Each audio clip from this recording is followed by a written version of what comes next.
Hi guys, in this video I'm going to show you how to mix white Portland cement for making small crafts such as this salt cellar jar with lid. So let's get started. Remember, when working with Portland cement, it's important to protect your lungs, your eyes, and your skin. So make sure to wear personal protective equipment such as a respirator, eye goggles, and gloves.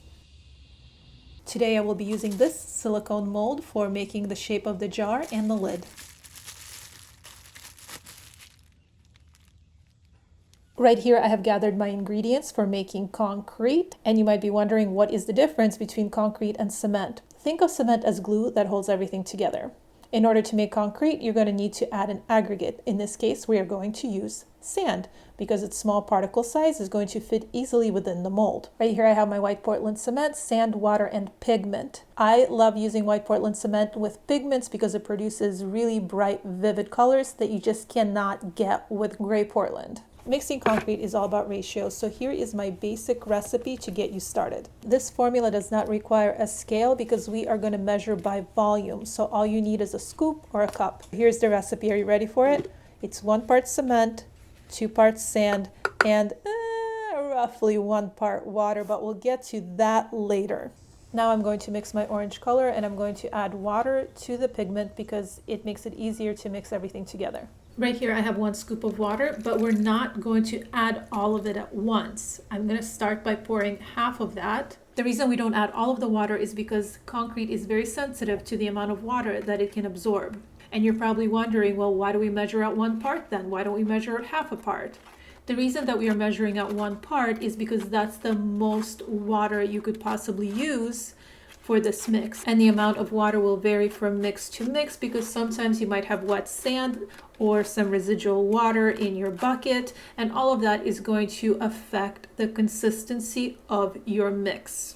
And now I'm slowly adding water to get me to that consistency. Remember, you can always add water, but it's going to be very difficult taking it out. The key is to add just enough to make the consistency workable. So how do you know if you have the right consistency? One of my favorite tests is the tap test. So you're going to pile all your concrete in one area of your bucket. If it keeps shape while undisturbed, you're on the right track. Now you're going to cause several vibrations by tapping the bucket. And if the concrete starts spreading out slowly like lava, that's what you want. And you want it to be thick. You do not want it to flow on its own. You want the consistency to be that of thick cake batter. And now it's time to fill our molds. And it's the same principle. You're going to scoop it on top and just give it several taps to help it ease into the bottom. And we're going to repeat that. Add a little bit and help it along. And if you make a little bit of a mess, that's okay. Just scoop it right back in and tap, tap, tap away. And this might seem like an incessant amount of tapping, but tapping releases any air bubbles that have been trapped in your concrete. This is what it looks like if you don't give it enough taps. Give it some love and give it some taps.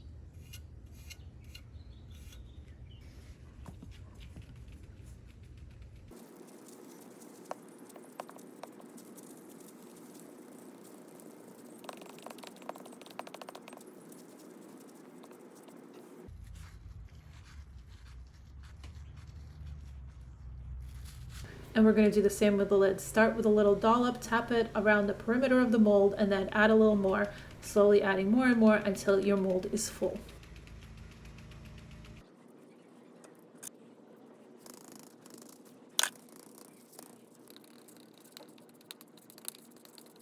And now I'm going to give them several more taps for good measure, and then I'm going to leave them undisturbed to set for about 24 hours at room temperature. And thanks to the magic of editing, 24 hours have passed, so let's see what we made.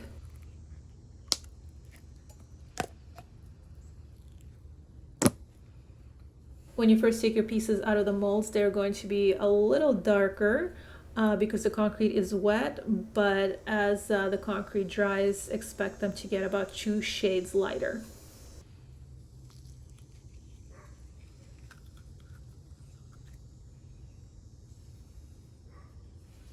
And right here I have some rough edges on the bottom, so I'm going to use a diamond sanding pad to smooth everything out.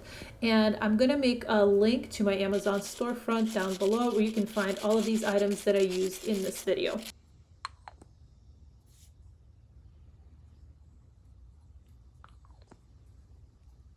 But we're not quite done yet. If you plan on using your concrete products for a really long time, I highly recommend doing a water cure.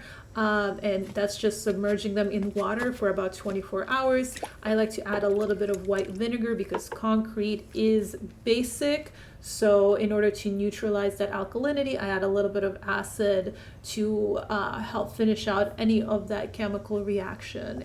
So thanks for watching. I'm glad you made it to the end.